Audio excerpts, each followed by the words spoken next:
안녕하세요. 사연 읽어주는 남녀입니다. 오늘도 와주셔서 감사드리며 그럼 오늘의 사연 바로 시작하겠습니다. 사람이 살다 보면 참 여러 번의 고비를 만나는 것 같습니다. 흔히들 그걸 터닝 포인트라고 하더라고요. 제 인생은 나름 굽이굽이 참 매듭이 많았어요. 첫 번째 매듭은 고등학교 2학년 때였어요. 사실 그때까지만 해도 저는 빼짝 마르고 키만 큰 약간 멀대 같은 스타일이어서 여고생임에도 불구하고 후배들이 오빠라고 부르는 그런 스타일이었습니다. 사실 운동도 좋아하고 공부도 못하는 편은 아니어서 여자 고등학교 안에서 남자 선배 같은 역할을 저도 모르게 했다고나 할까요? 왜 가끔 보면 여고에서 예쁘고 섹시한 그런 언니들을 선망의 대상으로 삼는 친구들도 있고 남자 같은 언니들을 좋아하고 따르는 친구들도 있잖아요. 저는 후자, 오빠를 대체할 수 있는 그런 타입이었습니다. 무슨 데이에는 초콜릿이며 과자를 한 가방 받기도 하고 가끔 고백 비슷한 편지를 받기도 했어요. 성격 자체가 세심하거나 예민한 편이 아니어서 저도 모르게 무심하게 구는 부분들이 아마 감성지수 폭발하는 여고생들에겐 더 영향을 끼쳤던 게 아닐까 싶기도 합니다. 게다가 가끔 빈혈처럼 어지러움이 몰려와 쓰러지는 병약미까지 가지고 있었으니 제 입으로 말하기는 쑥스럽지만 뭔가 소설 속의 여주인공 같은 느낌이 없잖아 있었거든요. 키 크고 말랐는데 짧은 머리에 운동 공부 다 잘하고 가끔은 어지럽다며 쓰러져 양호실에 누워있는 그런 과묵한 언니요. 그 첫 번째 인생 매듭도 그런 날 중 하나였습니다. 집에 가려고 가방을 싸고 있는데 사실 하루 종일 좀 속이 느글느글하고 좋지 않았거든요. 도시락 먹은 게 체했나 아니면 몸살이 나나 이런저런 생각을 하면서 가방을 싸고 있는데 순간 앞이 아득해지면서 정신을 잃었습니다.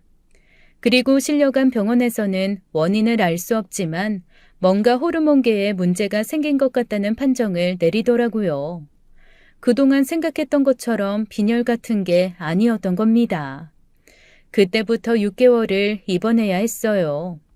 일단 원인을 찾는 것도 너무 오래 걸렸고 입원해 있는 동안도 자꾸 정신을 잃고 열 오르고 가끔 구토까지 해대니 안 해본 검사가 없고 안 먹어본 약도 없는 것 같았죠. 시간이 흐르면서 종류도 알 수 없는 약들이 몸으로 쏟아져 들어오는데 어쩔 수 없이 1년간 학교를 휴학하고 치료에 전념하기로 했습니다. 그리고 병원에서 치료를 받으면서 휴학하는 동안 저는 딱 30kg이 쪘습니다. 늘 말랐다는 소리만 듣다가 뚱뚱하다, 통통하다, 터질 것 같다 이런 소리를 듣는 몸이 돼버린 거죠. 처음에는 하루가 다르게 부풀어 오르는 몸을 보며 좌절도 되고 속상하기도 했는데 몸이 불어날수록 쓰러지는 것도 없고 아픈 것도 없어지니 이런 게 등가 교환인가 아픈 것과 뚱뚱한 것 중 하나를 선택해야 하나? 그렇다면 나는 아프지 않고 뚱뚱한 것을 선택하겠어 라는 생각을 하게 되었습니다. 몸의 모양새가 어떻든 아프지만 않으면 된다고 마음을 먹고 나니 괜찮아지더라고요. 하지만 그건 저의 생각이었을 뿐 다른 사람들의 시선은 또 다른 문제였어요. 병원에서 퇴원을 하고 학교로 돌아오니 저를 좋아해줬던 후배들도 저를 보고 깜짝 놀라더라고요. 하긴 호리호리하니 말라서 휘청거리던 언니는 어디 가고 뚱뚱하고 동글동글한 언니가 쿵쿵거리면서 다니니 그게 어디 익숙한 모습이겠어요? 철없는 고등학생이니 당연히 여기저기에서 쑥덕거리는 소리도 많이 들었습니다. 그렇게 제가 좋다고 평생 친하게 지내고 싶다던 후배들이 1년 휴학하고 같은 학년으로 제가 들어갔는데도 다가오지 않고 멀찍이서 구경하듯 바라보며 수군거리는 것. 그건 좀 힘들고 마음이 아팠어요. 하지만 저희 부모님은 일단 제가 크게 아프지 않고 건강하게만 살면 된다면서 절대 제 몸 가지고 스트레스 주지 않으셨어요. 일부 저를 이해해주고 안쓰러워해주는 한두 명의 친구 덕에 그렇게 1년 늦게 고등학교를 졸업하고 대학을 갔습니다. 운동도 안 하고 놀지도 않으니 할 게 공부밖에 없어서 그랬는지 나름 괜찮은 학교에 들어가서 부모님도 저도 몹시 기뻐했죠. 그런데 보통 대학 입학하고 나면 캠퍼스에 낭만이라는 게 있잖아요. 저라고 뭐 없었겠습니까? 설레는 봄이 오면 교정에서 데이트도 하고 다른 학교 남학생들이랑 미팅도 하고 수업 듣는 사람 중에 눈빛 주고받으면서 설레는 사람도 생겼으면 좋겠다는 생각을 했죠. 그런데 아무리 다이어트를 하려고 해도 절대 살이 빠지지 않더라고요. 대학 새내기들이 얼마나 예쁩니까? 그 예쁜 애들 속에서 저도 짧은 치마 입고 미팅도 나가고 싶고 캠퍼스의 낭만도 즐기고 싶었는데 계속해서 먹어야 하는 약 때문인지 살은 절대 빠지지 않았어요. 오히려 매년 2kg, 3kg씩 더 찌기 시작했습니다. 대학교 2학년 말쯤에는 어느새 저희 아빠보다도 훨씬 무거운 사람이 되어버리고 말았어요.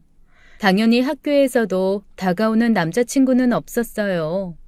그나마 제가 다니던 학과가 외국어 학과여서 다른 사람들과 크게 어울리지 않고 저 혼자 열심히 공부만 할 수 있었던 게 다행이라면 다행일까요? 친구도 없이 공부만 하느라 남들보다 통번역사 자격증도 일찍 따고 수석도 놓치지 않기는 했지만 지금 생각해도 제 대학 생활은 아무런 낙이 없었습니다. 강의실에서도 제 옆에 앉는 사람이 없었어요. 왜냐하면 제가 몸이 크니까 늘 양옆에 앉는 사람들이 항상 뭔가 불편한 기색이었거든요. 그래서 습관처럼 늘 아무도 앉지 않는 제일 앞에 양옆의 자리까지 세 자리를 차지하고 앉는 것이 습관이 되었습니다. 그러다 보니 저를 모르는 교수님도 없고 아이들도 점점 뚱뚱한데 공부 잘하는 사람, 뚱뚱한데 독하게 공부하는 사람, 뚱뚱한 수석, 이런 식으로 제 이름은 몰라도 그런 수식어를 붙이면 모두 저를 알게 되었죠. 대학 졸업 후에도 회사 다닐 생각은 못했습니다. 몸무게가 거의 100kg 가까이 늘어버렸거든요.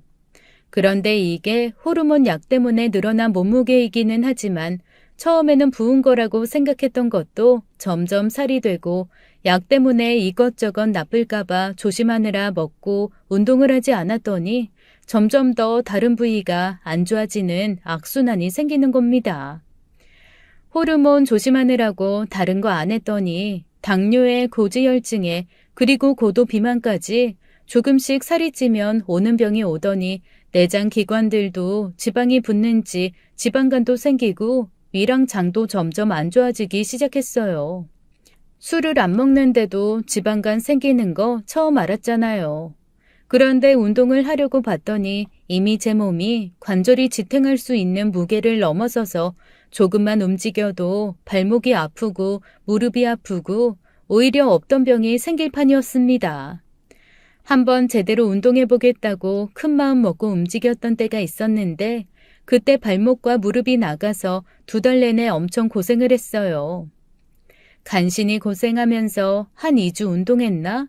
간신히 10kg 내외를 감량했는데 무릎이랑 발목이 나가서 꼼짝도 못하니 일주일 만에 15kg가 찌더라고요. 정말 악순환의 악순환, 메비우스의 띠처럼 반복되는 하루하루였죠. 결국 제가 이렇게 살다가는 정말 30도 못 넘기고 죽을 것 같다는 생각에 여기저기 알아본 결과 저처럼 살이 찐 사람들은 물속에서 움직이는 게 좋다고 하더라고요. 관절에 크게 무리도 없고 오히려 물 안에서 유산소 운동이 더 잘 돼서 살 빼는 데 도움이 된다나요? 그런데 일단 그 얘기를 딱 듣고 나니 걱정되는 게 하나 있었습니다. 과연 이 몸에 맞는 수영복이 있을까라는 거였죠. 그리고 다들 힘차게 팔 젓고 다리 휘두르며 수영을 하려고 오는 곳일 텐데 저 혼자 트랙 하나 차지하고 둥실둥실 걷고 뛰면 그것 또한 민폐일 것 같아 그것도 고민이 되었어요. 그렇게 여기저기를 알아보다가 2블럭 정도 떨어진 곳에 저처럼 일반 수영장에서 운동하기 힘든 사람들이 수영 트랙 같은 거 걸어다니면서 운동할 수 있게끔 해주는 워터 재활 센터 같은 게 있다는 것을 알게 됐습니다. 등록을 하려고 봤더니 2달이나 대기를 해야 하더라고요. 그래도 어쩌겠어요. 해야죠. 상담을 하고 등록을 하려는데 앞으로 저를 담당할 운동치료사라며 어떤 사람이 걸어 나오더라고요. 순간 저는 심장이 멎는 줄 알았어요. 대학 다니면서 캠퍼스에 돌아다니던 잘생긴 남자들, 농구대며 축구장에서 남성미 뿜뿜하는 사람들을 많이 봤음에도 언감생심 저런 사람들이랑 내 삶에 한 번 연애나 할 수 있을까라면서 연예인 보듯 바라보기만 했었는데 그런 남자들과는 차원이 다른 정말 제 심장을 그대로 뚫고 들어와 온몸에 짜릿짜릿한 전기를 불러일으키는 것 같은 사람이었습니다. 앞에 서 있는 그 사람은 자기를 운동치료사라고 소개하면서 사실 일 시작한 지는 얼마 되지 않았지만 전공이 저처럼 호르몬 대사로 인해 몸의 균형이 맞지 않는 사람들을 도와줄 수 있는 분야다. 그러니 2달간 물에서 치료는 하지 못해도 일단 물에 들어가기 전에 전체적인 몸의 밸런스를 먼저 맞춰보는 건 어떻겠냐라고 권하는 겁니다. 홀린 듯이 고개를 끄덕이고 당장 그날부터 그 사람과 운동치료에 들어가기로 했어요. 솔직히 말하면 본인이 말한 것처럼 정말 베테랑 전문가는 아니었어요. 운동을 지도하면서도 순간순간 본인이 헷갈려서 어버버 하는 게 느껴졌거든요. 그리고 아직 요령이 부족해서 그런 건지 제 운동을 도와주면서 신체 일부를 들어서 스트레칭 도와주고 그래야 할 때 부피감과 무게감에 짓눌려 혼자 당황하는 게 보이더라고요. 보통 전문가들은 힘으로 하는 게 아니라 요령으로 하잖아요. 아직 요령이 부족해서 있는 힘 없는 힘 다 쓰며 얼굴 벌개져서 헉헉거리는데 그것조차 너무 귀엽고 사랑스러워 보였습니다. 그러면서도 얼마나 다정하고 자분자분하게 얘기를 잘하는지 본인 얘기도 살랑살랑 해주고 자기 꿈도 말해주며 아주 다정하게 굴더라고요. 보니까 저랑 5살이 차이 나고 운동치료를 배우고 직업으로 삼은 이유도 선했습니다. 처음 일을 시작한 게 이 분야라며 자기는 정말 다른 사람들이 건강한 삶을 살게 해주는 게 목표라면서 행복한 웃음을 짓는데 그때마다 제 가슴이 너무나도 콩닥콩닥 뛰었습니다. 저희 집이 시골에서 낙농업을 크게 해요. 그나마 자동화가 많이 되어서 예전보다는 덜 힘든데 그래도 소들이 행복하고 편하려면 일일이 사람 손을 좀 가야 하는 부분이 있거든요. 그거 알아요? 소들도 기계적으로 사료주고 똥 치워주고 그러기만 하면 행복해하지 않아요. 그런데 하루에도 몇 번씩 들여다보면서 쓰다듬어주고 말 걸어주고 하다못해 잠자리에 까는 집도 사람이 하나하나 다듬어주면서 잘 자라고 하면 그거 알아듣고 엄청 행복해하거든요. 그런 소들이 내놓는 우유 진짜 고소하고 맛있어요. 몰랐으면 모를까 아는데 안 할 수 없잖아요. 그래서 저희 부모님이랑 주변에서 농장하시는 분들 아무리 자동화되었어도 새벽부터 나가 밤 늦게까지 소 살피고 그러시거든요. 그런 분들이 제일 먼저 망가지는 게 관절이랑 근육이에요. 나중에 시골 내려가서 그런 분들 치료하면서 사는 게 제 꿈이에요. 아니 꿈도 어쩜 이렇게 제 맘에 들던지요. 제 꿈도 시골살이거든요. 게다가 더 마음에 들었던 건 아버지가 낙농업을 크게 하신다는 거였습니다. 한 번은 갓 짠 우유를 먹어본 적이 있냐며 저한테 냉장고에서 레트로한 유리병에 담긴 하얀 우유를 하나 꺼내주는 겁니다. 그리고 씩 웃으며 이거 아무나 주는 거 아니다. 정말 운동 열심히 하시라고 자기가 뇌물처럼 주는 거니까 한번 마셔보라는 겁니다. 이게 우유예요? 네, 아침에 제가 짜서 딱 살균만 해서 가지고 올라온 거예요.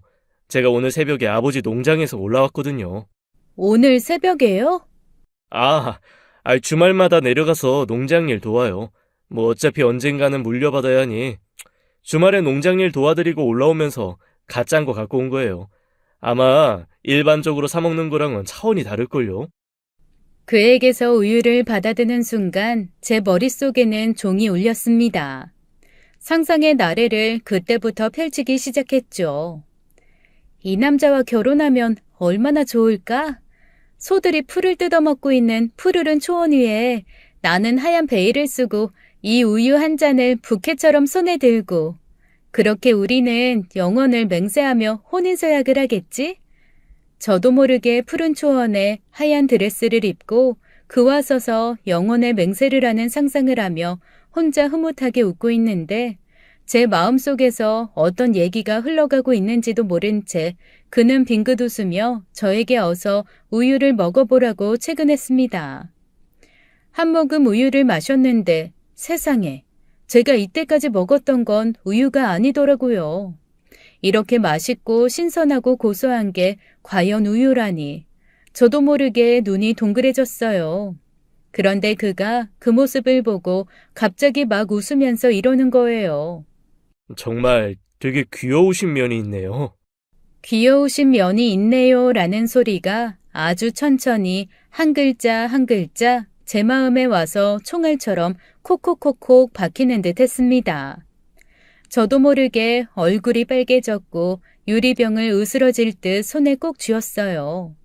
그런데 그도 자기도 모르게 그런 말을 푹 해버리고 혼자 살짝 당황하더라고요.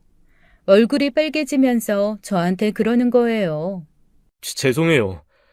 제가 사실은 환자분한테 이런 얘기하면 안 되는데 제가 좀 섬을 넘은 것 같습니다.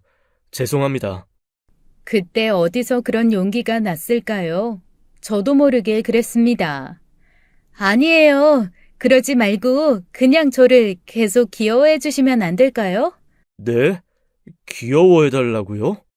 당황스러운 그의 얼굴을 보며 저는 눈을 질끈 감았습니다.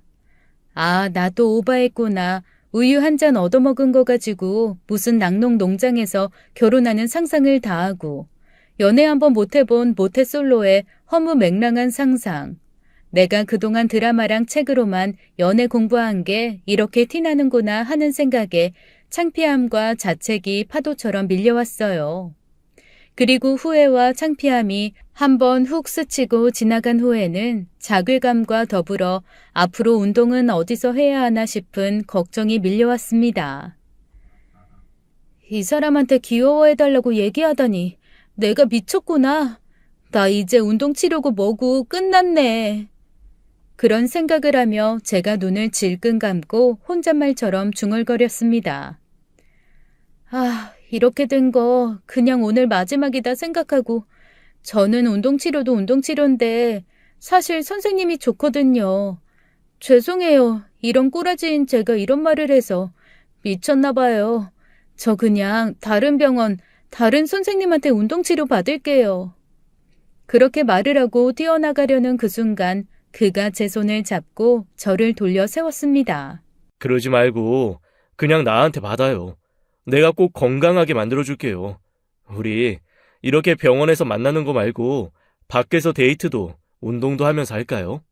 한 10,000개쯤 되는 종이 제 주변에서 딩딩딩딩 울리는 것 같더라고요.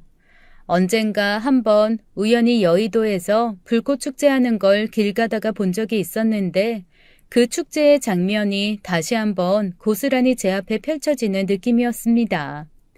그렇게 저는 그와 연애를 시작했어요.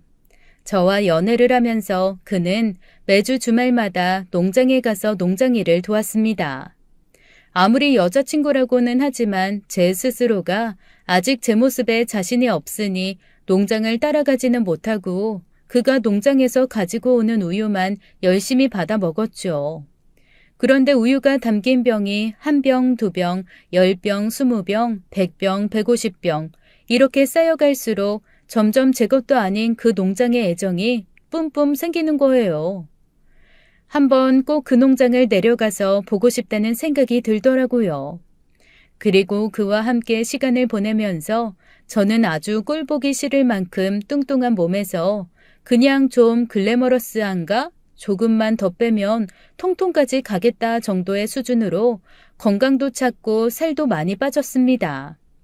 물론 일반 사람들이 봤을 때는 덩치가 좀 있네, 몸이 좀 크네 라고 받아들여질 만한 사이즈였지만 그래도 시중에서 파는 옷 중에 제가 옷을 고를 수 있다는 것 그것만으로도 저는 충분히 행복하더라고요.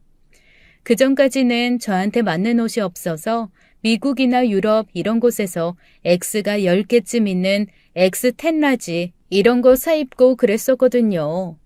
그래도 이제는 우리나라 남자들 옷 중에서 좀 크게 나온 거, 그 정도는 입을 수 있는 몸이 됐으니까요. 그 시간 동안 남자친구가 얼마나 노력을 해줬는지 몰라요. 그리고 저한테 연애한 지 3년 만에 이렇게 얘기하더라고요. 자기, 딱 10kg만 더 빼면 우리 결혼하자. 왜 10kg이야? 지난번에 자기가 그랬잖아. 엑스라지 정도까지만 입어도 행복할 것 같다고. 웨딩드레스 구경했을 때 그 정도 사이즈까지 들어갈 수 있다고 했다며.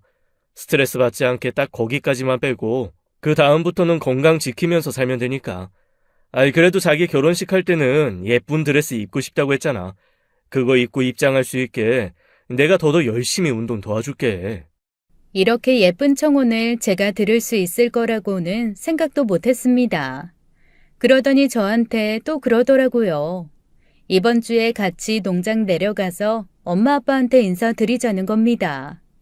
이미 남자친구는 저희 엄마 아빠 만난 지 몇 년 됐거든요.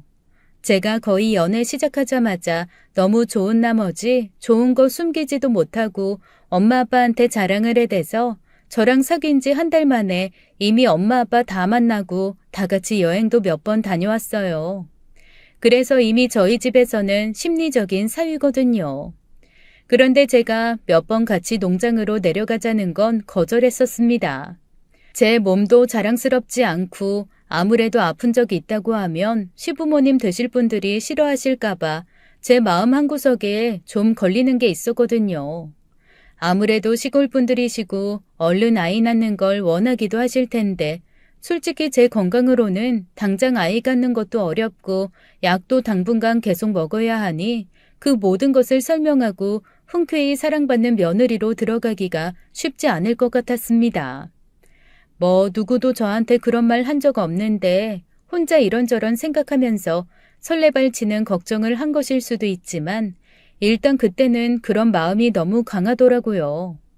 그런데 청혼까지 받은 마당에 그래도 가기 싫다고 할 수는 없어서 최대한 며칠을 굶고 헬쑥하게 만든 후에 찾아가기로 결심했어요. 그런데 그거 아세요? 마른 애들은 며칠 굶으면 그나마 몸에 남아있던 수분도 사라져서 정말 뼈에 가죽밖에 안 남은 것처럼 보이지만 살집이 두둑하고 뚱뚱한 사람들은 2, 3일 굶은 것 가지고는 티도 안 나잖아요. 피곤함이 묻어나서 뚱하게 화나 있는 것처럼 보이고 심술 맞아 보이기는 해도 여전히 뚱뚱하게 배도 나오고 여기저기 살집 붙어 있는 건 그대로거든요. 그래도 조금이라도 가녀리게 보이고 싶어서 3일을 꼬박 굶은 채 남자친구를 따라 농장으로 내려갔습니다. 농장은 정말 깨끗하고 컸어요. 보통 소가 많으면 여기저기 소똥도 있고 냄새도 나고 그럴 줄 알았는데 어머님, 아버님이 정말로 깔끔하신 성격이더라고요. 소들이 어찌나 깨끗한지 반질반질 윤이 날 지경이었습니다. 이렇게 깨끗한 소들한테서 나오는 젖이라 그렇게 신선하고 맛있나 보다라는 생각을 하며 떨리는 마음으로 두근두근 어머님 아버님께 첫인사를 드렸어요. 어머님은 처음에 저를 보시곤 약간 놀라는 눈치시더라고요. 그도 그럴 것이 어머님이 정말 작고 아담하고 왜소한 체구를 가지고 계셨거든요. 거짓말 조금 더 보태서 딱 제 절반만한 분이었습니다. 아니 대체 저런 몸으로 어떻게 큰 갈퀴를 들고 소들이 사는 곳에 몇 무더기씩 건초를 깔고 혼자 다 뒤집으시는지라는 생각이 들 정도로 정말 언뜻 보면 중학생처럼 보일 정도로 자꾸 마르셨더라고요. 나란히 섰더니 2배도 아니고 제가 3배는 커 보였습니다. 하지만 어머님은 곧 환하게 웃으시며 저를 안아주셨어요. 아유, 복스럽네. 점심 아직 안 먹었지? 이 동네가 워낙 소가 유명해. 우리는 젖소를 키우지만 아주 맛있는 유구 키우는 집도 많거든. 마침 어제 소 잡는 날이어서 아주 맛있는 소고기 내가 갖다가 잘 숙성시켜놨어. 맛있게 구워줄게. 어머님의 배려가 느껴져서 조금 긴장했던 게 풀리려나 했습니다. 사실 저처럼 뭔가 자신이 없는 사람은 다른 사람 눈빛 하나 말투 하나에도 혼자 예민하게 이 생각 저 생각하기 마련이거든요. 부디 아버님도 어머님처럼 대해주셨으면 좋겠다는 생각을 하고 있는데 마침 저 멀리서 아버님이 걸어오고 계시더라고요. 농장에서 막 일을 마치고 오신 듯 작업복 차림이셨는데 저를 보더니 깜짝 놀란 얼굴을 숨기지 않으시더라고요. 그러면서 갑자기 인사도 하기 전에 그러시는 겁니다. 아이고, 아이 너무 커가지고 나는 우리 소가 옷 입고 서 있는 줄 알았네. 아, 얼굴이 너무 빨개지면서 민망했습니다. 옆에 있던 남자친구도 당황해서 자기 아빠한테 막 뭐라고 하더라고요. 아니, 처음 보는 사람한테 그런 막말이 어디 있냐고요. 그런데 아버님은 너무 아무렇지도 않게 아니 뭐 소처럼 보여서 속았다 그랬는데 내가 내 입 가지고 말도 못하냐라며 무심히 대답하시는 거였습니다. 그리고는 진짜 아무렇지도 않게 혼잣말로 이놈 자식은 별 쓸데없는 걸 가지고 난리라며 들어가서 밥 먹자고 훅 먼저 들어가 버리시더라고요. 오히려 당황한 건 저보다 시어머니 되실 분과 남자친구였습니다. 계속 저한테 아기는 없다, 말버릇이 저런 거다라고 위로를 건네시는데 저는 처음에 아버님이 제가 싫어서 그러신 줄 알았어요. 그런데 밥 먹으면서 가만히 말씀하시는 걸 들어보니까 그냥 그런 스타일이시더라고요. 안 그래도 농장 내려오기 전에 남자친구에게 몇 번 들은 적은 있거든요. 아버님이 말씀이 좀 세고 투박해서 동네 사람들과 마찰도 좀 있고 자기도 적응이 안 된다고요. 그럴 때마다 저는 워낙 제 몸에 대해 스타일에 대해 사람들이 쑥덕거리는 걸 오래전부터 들어와서 괜찮을 거라 생각했습니다. 하지만 그게 생각만큼 쉽게 적응이 되지는 않더라고요. 아마 시아버지 되실 분이어서 더 그랬는지도 모르겠습니다. 몇 번 더 만나면 적응될까 첫날부터 적응하기는 좀 힘든 화법인 건 분명했어요. 아니 밥을 먹는데 그래도 제가 며느리가 되려자고 아들이 데리고 온 여자친구인데 저에 대해서 궁금한 게 있으실 거 아니에요. 혹은 뭔가 물어보거나 대화를 하더라도 저랑 대화가 될 만한 것을 하는 게 맞잖아요. 그런 배려가 전혀 없으시더라고요. 어머님은 그래도 번역일한다고 들었다. 외국어라는 게 참 어려운 건데 대단하다. 가장 최근에 한 번역은 뭐냐? 제일 힘들었던 건 뭐냐? 혹시 외국 생활을 한 적이 있어서 번역을 하게 된 거냐 등등 저한테 이것저것 물어보셨습니다. 오히려 그렇게 물어봐 주시니까 저도 어려운 마음이 좀 풀리면서 이런저런 대답을 하고 수다를 통해 입이 풀리니 마음도 좀 풀리고 그러더라고요. 그런데 아버님은 어머님이 애써 화제를 가져와 얘기를 풀어내려고 해도 훅 당신이 하고 싶은 말만 휙 지르면서 대화의 맥을 끊어버리시는 분이었습니다. 그게 몇 번 반복되니까 속으로 내가 너무너무 싫어서 일부러 그러시는 건가 싶어 잠시 당황을 했는데 듣다 보니 그냥 당신이 하고 싶은 얘기가 많고 그 얘기가 더 중요한 그런 분이시더라고요. 덕분에 저는 평생 들을 일 없고 별로 궁금하지도 않았던 윗집 상추가 병이 들어 밭을 죄다 뒤집어 엎어야 하는 얘기, 아랫집 돼지가 새끼 낳다가 죽은 얘기, 뒷집 할머니가 고스톱 치다가 빈정상한 다른 할머니네 집 소 한 마리 훔쳐가려다가 걸려서 대판 싸운 얘기 등등을 고스란히 들어야만 했습니다. 그렇다고 또 그런 얘기를 막 재미있게 즐겁게 하시는 것도 아니에요. 정말 딱 뉴스에서 아나운서가 사실 전달하듯 툭 던지고 아무도 대답 안 하면 그 다음 얘기 툭 또 던지는 식이지요. 저희가 뭔가 질문을 하면 대답도 안 하세요. 본인이 모르는 거면 그냥 못 들은 척 하시는 건지 아니면 무시하시는 건지 영 애매하더라고요. 아주 긍정적으로 최대한 좋게 생각하면 그냥 담백하신 분 같기도 하고 나쁘게 생각하면 사람 완전 무시하는 것 같기도 하고 영 헷갈렸습니다. 그런 자리이다 보니 쫄쫄 굶고 가서 3일 만에 먹는 고기인데도 어디로 들어갔는지 모르겠더라고요. 몇 점을 집어먹었는지, 내가 많이 먹은 건지 적게 먹은 건지 판단도 안 되는 상황에서 얼추절추 점심 먹고 남자친구와 함께 농장 구경을 하러 나왔습니다. 나오자마자 남자친구가 저한테 그러더라고요. 자기 아빠 때문에 너무 민망하고 미안하다. 그런데 학교 다닐 때부터도 친구들한테 우리 아빠 독설가로 유명했다.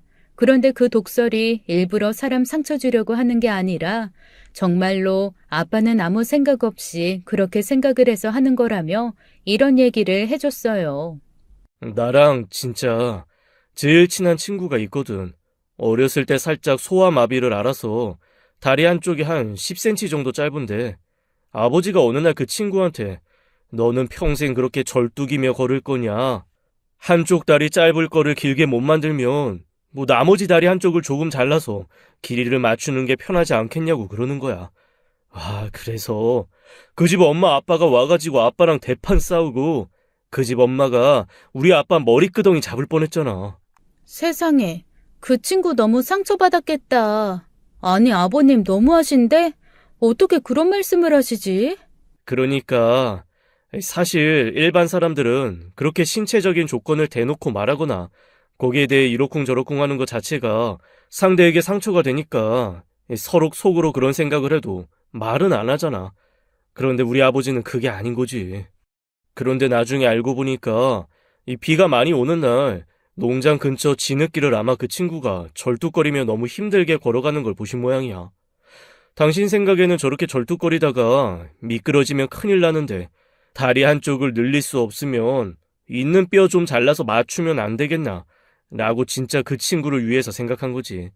정말로 진심으로 그렇게 생각을 해서 나름 아이디어라고 내서 얘기를 하신 거더라고.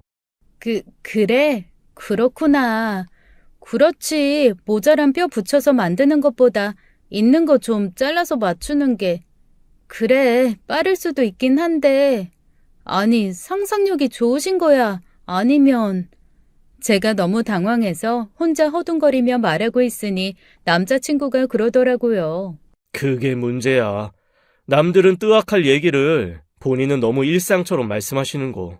그 얘기를 듣고 저는 아버님이 아까 처음 만나자마자 저한테 속아 옷을 입은 것 같다고 했던 게 뚱뚱하니까 애둘러 말해 상처 줘야지 하고 일부러 그런 말이 아니라 진짜 당신 눈에 속아 옷 입은 것 같아서 그냥 그 생각을 얘기하신 거구나 하는 이해가 되었습니다. 상대가 기분이 나쁘고 좋고는 사실 아버님에게는 두 번째 문제이고 일단 본인 생각이 거침없이 밖으로 나오시는 분인 거죠.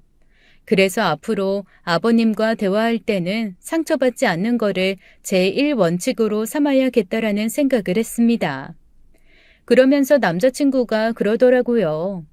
결혼하면 자기는 바로 여기로 내려와서 낙농업을 물려받을 생각이라고요. 그건 이미 연애 초부터 알고 있던 남자친구의 꿈이었기에 이미 알고 있다고 지지할 거라고 했죠. 그랬더니 저한테 남자친구가 걱정스러운 얼굴로 자기는 내려오기로 마음을 먹긴 했는데 혹 제가 아버님 때문에 너무 불편해서 오기 싫다, 시골에서 살기 싫다고 하면 어떻게 해야 하나 고민을 했다고 했습니다. 그래서 저는 아기 있으신 분은 아니고 나도 좀 속상하고 복귀기는 하겠지만 그래도 하고 싶은 거 하고 건강하게 살아야 하지 않겠냐고 시골에서 사는 거 저야 너무 좋다고 그랬죠.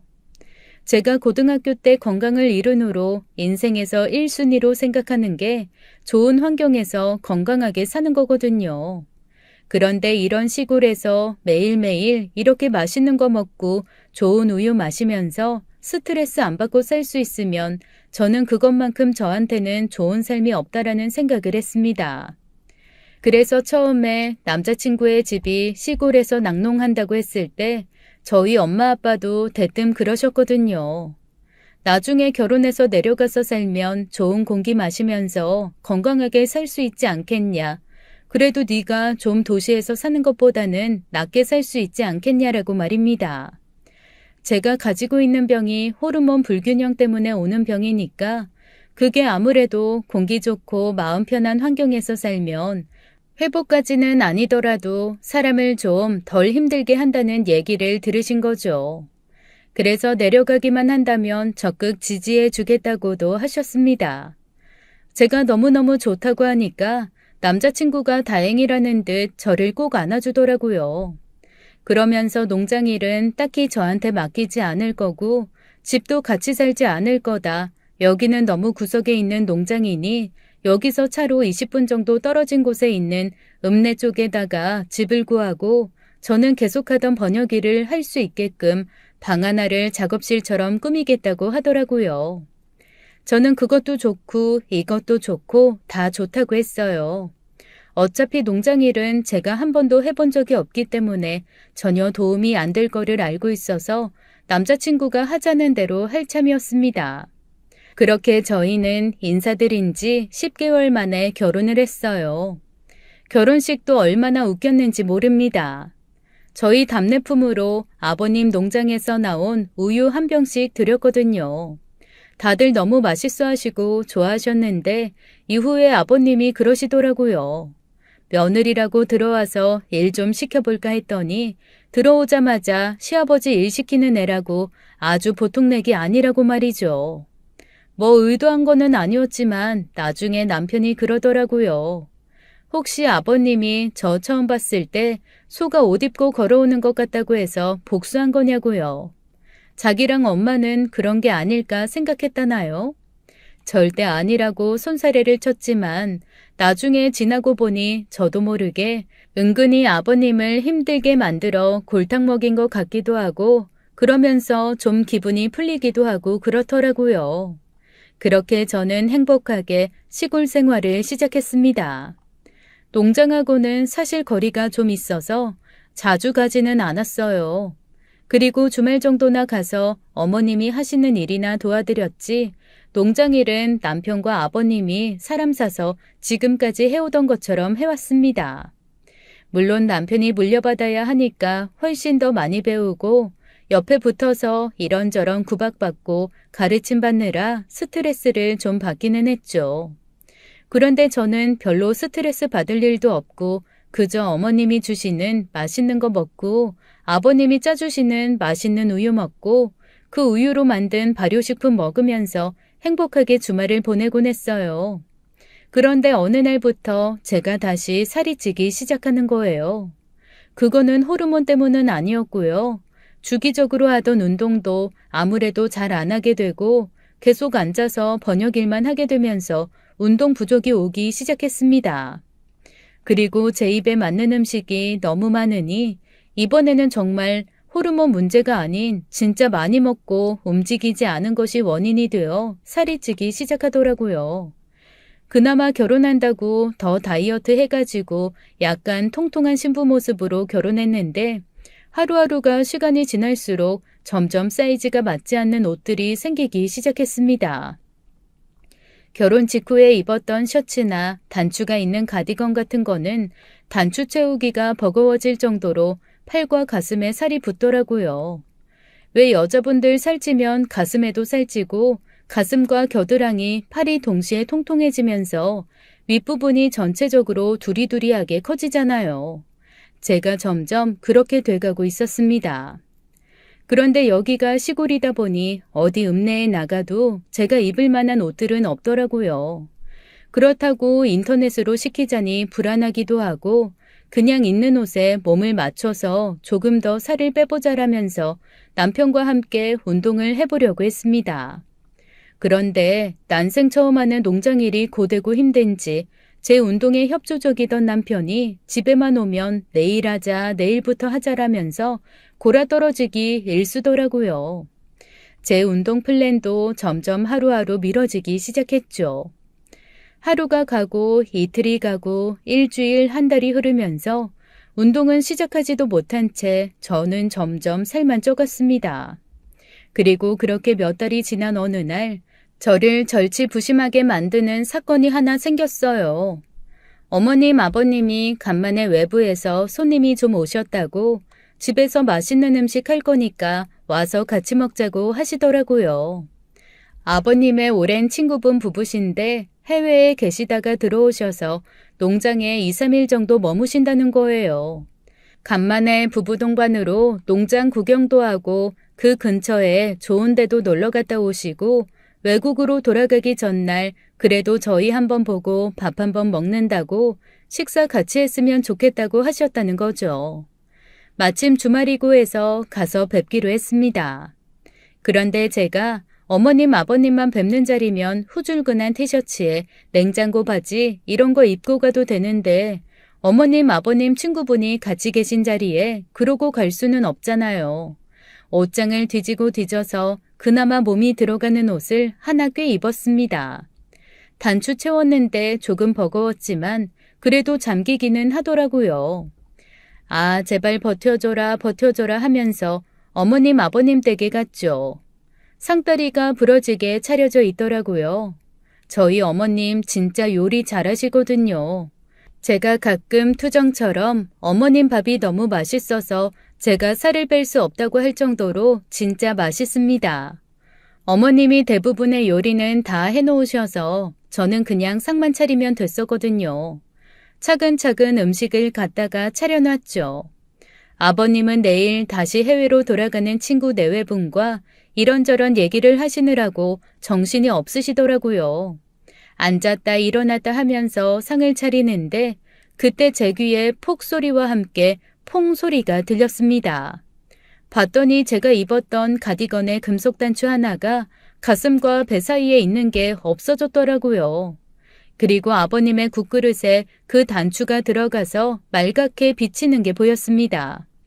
순간 엄청 갈등했어요.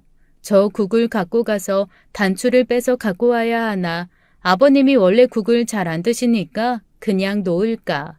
순간 너무나 갈등을 했는데 아니 하늘도 무심하시지. 수다를 한참 떠시던 아버님이 목이 마르셨는지 글쎄 국그릇을 들고 벌컥벌컥 국물을 들이키시는 거예요. 그런데 저희 아버님 평소에 진짜 국 안 드시거든요. 국을 드셔도 숟가락 살짝 넣어서 위에만 무슨 수프 떠먹듯이 국물만 살짝 떠서 입만 축이시는 분입니다. 저는 시집 와서 단 한 번도 아버님이 국을 다 드시는 걸 본 적이 없어요. 오죽하면 한 번 제가 여쭤본 적도 있었거든요. 아버님은 왜 항상 국이 옆에 놓여 있어야 되면서 국을 안 드시냐고 말입니다. 그랬더니 아버님이 그러시는 거예요. 입축일 때 한두 번 짭짤한 국물이 살짝 혀에 묻는 게 좋은데 뭔가 물에 빠져서 익힌 것들이 싫다고 하시는 겁니다. 그래서 아버님이 고기를 좋아하시지만 국그릇에 들어있는 고기는 안 드시고 채소도 좋아하시지만 국그릇에 들어있는 채소도 안 드십니다. 아니 그런데 왜 평소에 드시지도 않는 국을 하필 그 순간 벌컥 들고 마시는 건지 제발 단추만 입에 들어가지 마라, 단추만 입에 들어가지 마라 라고 빌고 있는데 아유 단추가 무겁잖아요. 아버님이 기울이신 국그릇 제일 아래 가라앉아 있던 단추가 쑥 하고 아버님 입 안으로 들어간 모양입니다. 뭔가 아그작 소리가 나면서 아버님이 순간 비명을 지르시더라고요. 아, 이게 뭐야? 아버님이 입을 벌리시는 순간 입안에서 반으로 동강이 난 단추와 아버님의 치아 일부가 떨어지더라고요. 아마 겪어보신 분들은 아실 거예요. 이빨이 깨지면 얼마나 아픈지. 아버님이 보란 쪽을 감싸고 대굴대굴 구르시고 식사는 시작하지도 못한 채 난리가 났습니다. 아버님 친구 부부는 당황해서 쫄쫄 굶은 채 얼레벌레 숙소로 돌아가 버리시고 남편은 허둥지둥 아버님을 모시고 읍내 치과로 달려갔어요.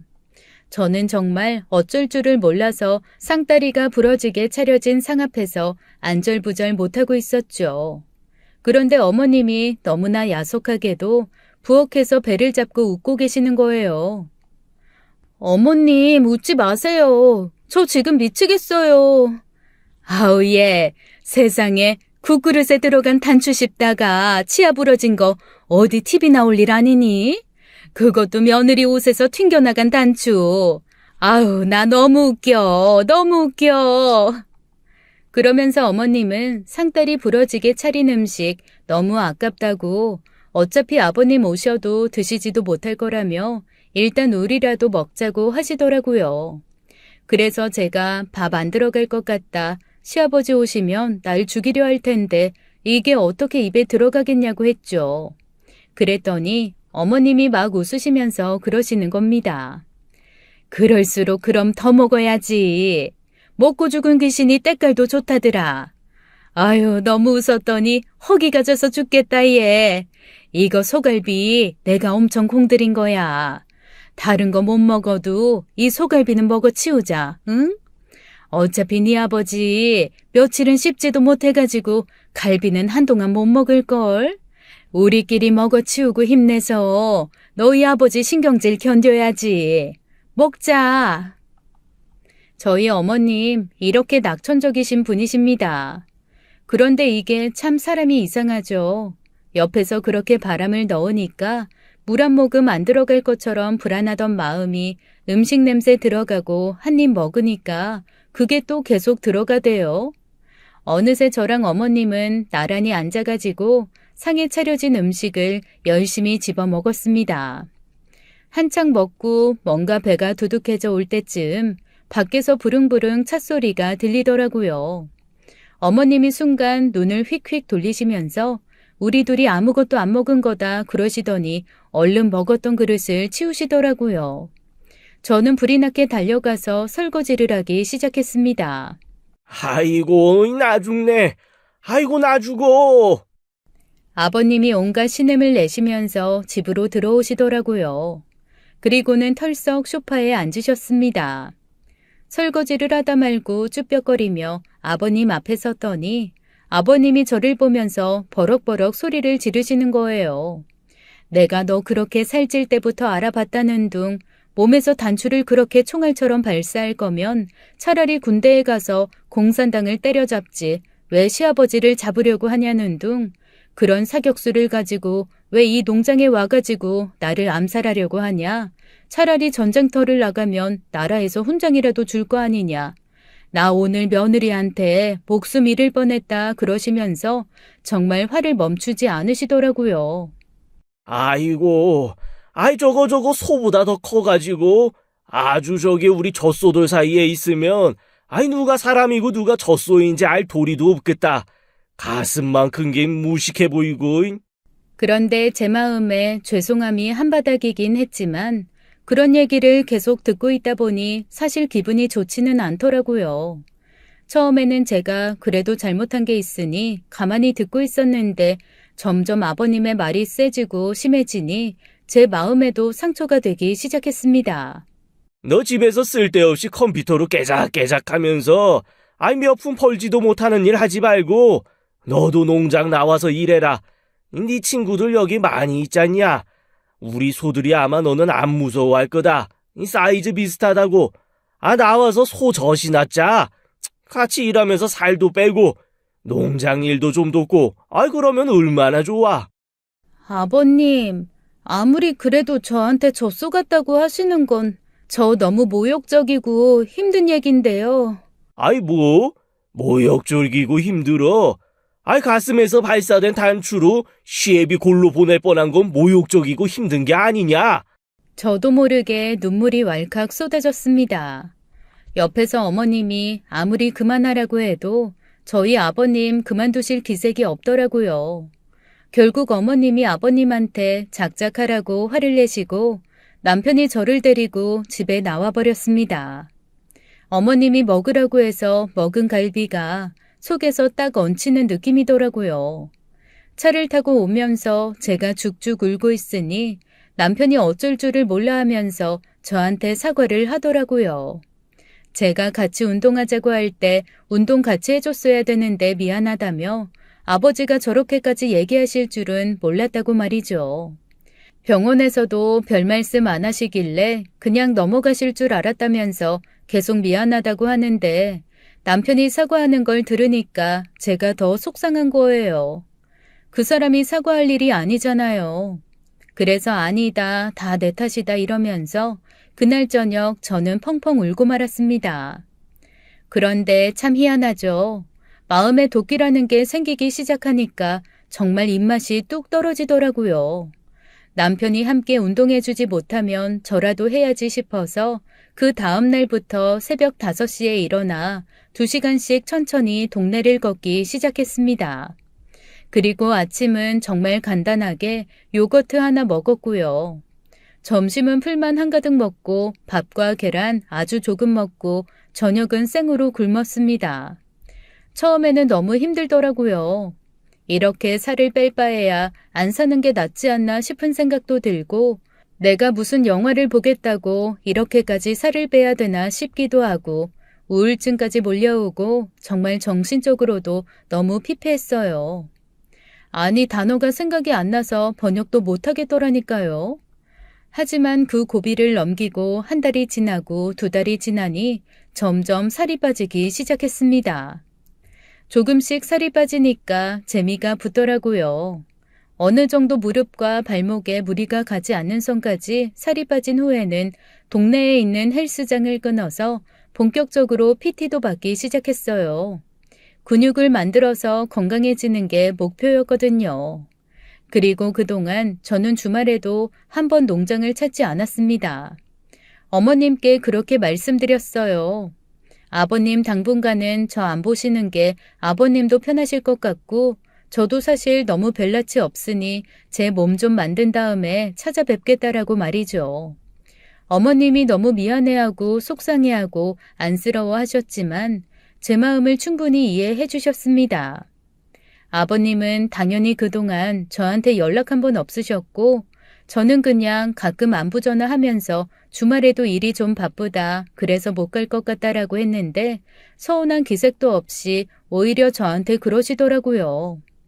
그러게 주말에도 쉬지 못하는 그딴 일 왜 하냐고 와서 네 친구들이랑 같이 놀면서 농장일 좀 하라고 했더니 왜 말을 안 듣느냐고 말이죠.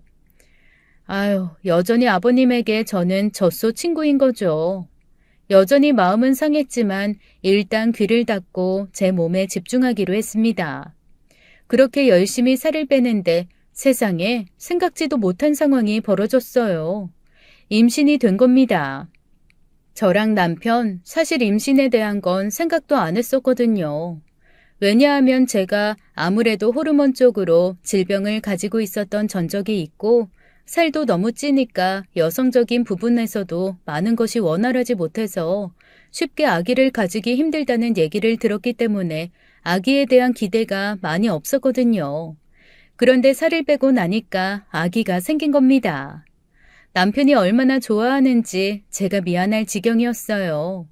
이렇게까지 아이를 바랬는데 이 사람이 그동안 나한테 말도 못하고 혼자 얼마나 끙끙 앓았을까 싶은 마음에 눈물이 나기도 하고 고맙기도 했습니다. 어느 정도 안정기가 지난 후 시댁에도 이 사실을 알렸어요. 그랬더니 어머님 아버님이 정말 너무나 좋아하시면서 그러시는 겁니다. 얼굴 못 본 지 몇 달 됐는데 집으로 한번 오라고요. 그래도 손주가 생겼는데 맛있는 거 한번 먹어야 되지 않겠냐고 말입니다. 그래서 처음으로 결혼 때보다도 날씬해진 몸에 예쁜 옷을 입고 시댁에 갔습니다. 어머님 아버님을 부르면서 대문으로 들어갔더니 저를 보고 너무 놀란 어머님이 손에 들고 있던 조리기구를 떨어뜨리시면서 갑자기 제게 달려와서 절 안고 펑펑 우시더라고요. 세상에 이렇게까지 살을 빼서 네가 얼마나 힘들었겠냐. 쫄쫄 굶고 운동하고 이게 쉬운 게 아닌데 네가 이렇게 노력해서 천사가 찾아왔나 보다고 아이고 장하다 대견하다 이러면서 어머님이 우셨어요. 어머님이 우시는데 아유 저도 눈물이 나는 겁니다. 그런데 저희 아버님은 역시나 예쁜 말하는 분은 아니더라고요. 저를 딱 보시더니 대뜸 이러시는 거예요. 아니 적당히 좀 빼지 어디 그래가지고 애 젖이나 물릴 수 있겠냐고 애가 먹을 젖이나 남겨놓고 살을 뺀 거냐고 그러시는 거예요. 아유 저희 아버님 젖소를 키우셔서 그런가 왜 이렇게 가슴에 대한 집착이 심하신 건지 쪘으면 쪘다고 뭐라고 하시고 빼면 뺐다고 뭐라고 하시고 정말 아버님만 아니면 등짝을 한 대 확 치고 싶은 생각이 다 들더라니까요. 그리고 이쯤 되니 저도 참기가 힘들었습니다. 저 사실 진짜 살 빼느라고 너무너무 힘들었거든요. 그런데 아버님이 저렇게 말씀하시니까 갑자기 몇 달간 쌓였던 서운함에 제 노력을 무시하는 것 같은 서러움까지 딱 더해져서 진짜 화가 확 나는 거예요. 그래서 저도 모르게 벌떡 일어나서 아버님이라고 외쳤는데 그 순간 아버님이 갑자기 확 꼬꾸라지시면서 푹 쓰러지시는 겁니다. 하필 제가 아버님을 부를 때 쓰러지시니 너무 당황했어요. 그래서 아버님을 얼른 일으켰는데 뭔가 이상한 겁니다. 남편은 화들짝 놀라 119에 연락을 하고 어머님은 너무 놀라서 주저앉아 아무것도 못하고 계시더라고요. 일단 아버님 인공호흡과 가슴 압박을 시작했습니다. 정말 정신 놓고 하고 있는데 119가 왔고 병원으로 실려가셨어요. 나중에 알고 보니 아버님 순간 약간의 뇌경색 비슷한 게 와서 쓰러지신 거였더라고요. 만약에 제가 가슴 압박과 인공호흡을 하지 않았다면 그대로 반신불수가 되거나 돌아가실 뻔했다고 병원에서 얘기를 하는데 어머님이 저를 붙들고 얼마나 고맙다고 우시는지요. 의사 선생님이 그러시더라고요. 며느리 아니었으면 아버님 지금 병실이 아니라 아마 장례식장에 계실 거라고 말이죠. 그 얘기를 듣고 아버님이 제 손을 꼭 붙들고 그러시더라고요. 아가, 아이 네가 내 보물이다. 내가 말을 뽐새 없이 하는 거 잘 안다. 이 그래도 나는 한 번도 네가 미운 적도 없었고 이 너한테 내가 불만을 가진 적도 없다. 내가 세상에서 제일 사랑하는 며느리야. 아이 사실 가끔 내 새끼보다도 네가 더 좋다. 저는 아버님이 그런 말씀을 하실 수 있는 분이라는 것도 몰랐어요. 그 이후 저희 아버님은 동네가 알아주는 며느리 바보가 되셨습니다.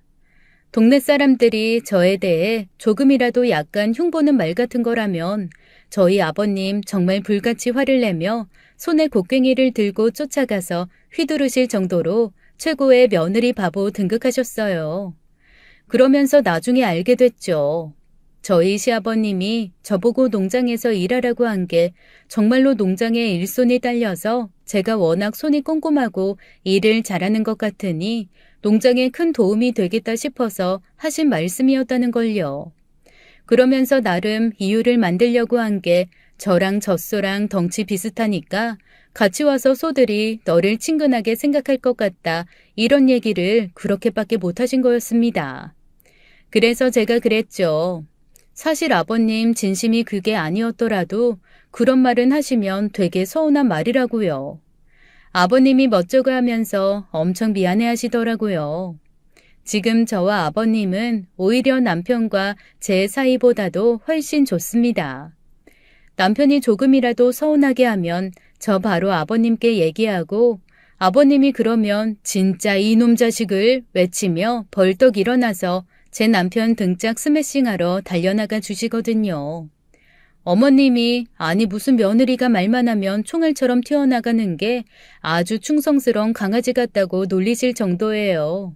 저는 이렇게 행복하게 농장에서 아버님 사랑 듬뿍 받고 어머님의 약간의 사랑과 질투를 받으며 행복하게 살고 있습니다. 다음 달부터는 번역일을 조금 줄이고 안 그래도 농장일 조금 도와드리려고요. 아버님이 제가 옆에 있으면 좋겠대요. 아무 일 안 해도 좋으니까 그냥 옆에서 수다만 떨라고 하시더라고요. 그래서 아버님 행복하게 해드리기 위해서 농장에 나가볼 참입니다. 저희 아버님 무뚝뚝하고 약간 말을 험하게 하시긴 하지만 상관없습니다. 그 안에 깊이 숨은 애정을 이제는 잘 아니까요. 오늘 사연 어떻게 들으셨나요? 재미있는 사연 보내주신 사연자님 정말 감사합니다. 지금까지 사연 읽어주는 남녀였습니다. 끝까지 함께 해주신 여러분 감사드리며 저희는 다음 사연으로 돌아올게요. 감사합니다.